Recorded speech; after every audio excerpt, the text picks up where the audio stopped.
इसी बीच में खबर भारत की जवाबी एक्शन पर सोर्सेस के हवाले से खबर इस वक्त यह है कि भारत ने पाकिस्तान पर चौतरफा हमला बोल दिया है। तजाकिस्तान से भी इंडियन एयरफोर्स ने मिसाइल दागी है। एयरफोर्स ने एयर टू ग्राउंड मिसाइल दागी है।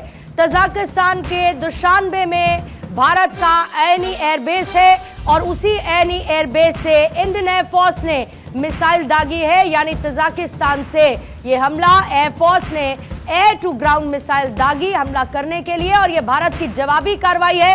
हर तरफ से घेरने की कोशिश और जवाब दे रहा है भारत पाकिस्तान को, क्योंकि पाकिस्तान बाज आने वाला नहीं है।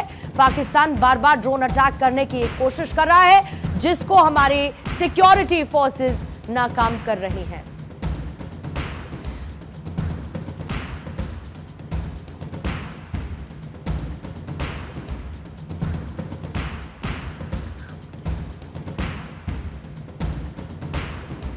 हिमांशी जी, ये जो एनी एयरबेस है, अगर मुझे इसकी इंपॉर्टेंस और इस खबर को देखिए, फिर भी मैं कह रही हूं कि इसकी कंफर्मेशन के लिए वेट करना होगा।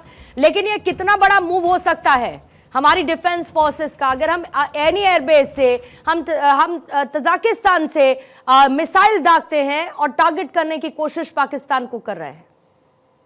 देखिए, जो हम बार बार कह रहे हैं कि हम लोग एस्केलेट नहीं करना चाहते हैं और हमें करना पड़ रहा है, तो ये यही दिखाता है कि देखिए, अगर तजाकिस्तान हमें अपना एयरफील्ड इस्तेमाल करने दे रहा है तो ये कितनी बड़ी बात है कि हमारे जो अब मित्र हैं वो हमारे साथ में खड़े हो रहे हैं और हमें बता रहे हैं कि भाई आप हमारी एयरफील्ड का इस्तेमाल कर सकते हैं और आपको पूरी छूट है कि आप अपने ऊपर हुए हमले को खत्म करने के लिए जहां से वार करना चाहें आप करिए। तो I think it's a very big strategic move. अगर आप देखें तो बहुत से लोग सवाल पूछ रहे थे कि सरकार क्या कर रही है, कैसे कर रही है, क्यों कर रही है। अब देखिए उसके नतीजे सामने आ रहे हैं। अगर इंडियन एयरफोर्स अपने अलावा किसी और देश की मिट्टी का इस्तेमाल कर पा रही है, एयरफील्ड का इस्तेमाल कर पा रही है, तो ये तो एक बहुत बड़ी विजय का संकेत है। लेकिन वहां से स्ट्रैटेजिकली पाकिस्तान को घेरना कितना इंपॉर्टेंस आपको लगता है? जी बिल्कुल, देखिए इस समय तो हमें जरूरत है चौतरफा वार करने की पाकिस्तान पे। Indian naval forces already mobilize हो गई हैं। देखिए ऑलरेडी आईएनएस विक्रांत मूव हो चुका है।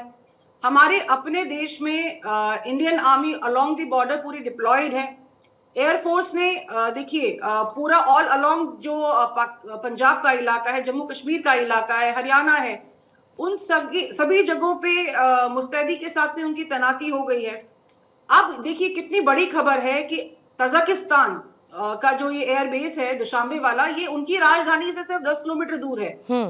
वो आपको अलाउ कर रहे हैं वहां से पाकिस्तान पे हमला करने के लिए।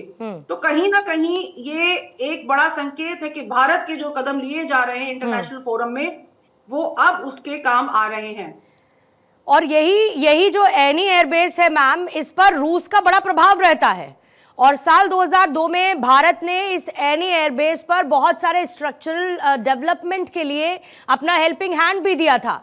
यानी कहीं ना कहीं रूस और तजाकिस्तान के बीच में भारत का एक इम्पॉर्टेंट रोल और रूस का इन्वॉल्वमेंट भी इसमें, अगर भारत ये कर रहा है तजाकिस्तान से जो इंडियन एयरफोर्स ने मिसाइल दागी है, इसको भी बहुत इंपॉर्टेंट और रूस के साथ अपनी एसोसिएशन के तौर पर साथ ही देखा जाए। जी बिल्कुल, देखिए इंडियन एयरफोर्स और तजाकिस्तान एयरफोर्स बहुत सारे जॉइंट एक्सरसाइज साथ में करती रहती हैं।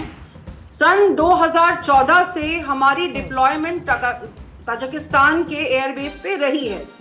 ये कुछ स्ट्रैटेजिक मूव्स होते हैं जो बहुत सारी कंट्रीज जो जॉइंट ऑपरेशंस करती हैं, जॉइंट एक्सरसाइजेस करती हैं, उसके लिए किए जाते हैं।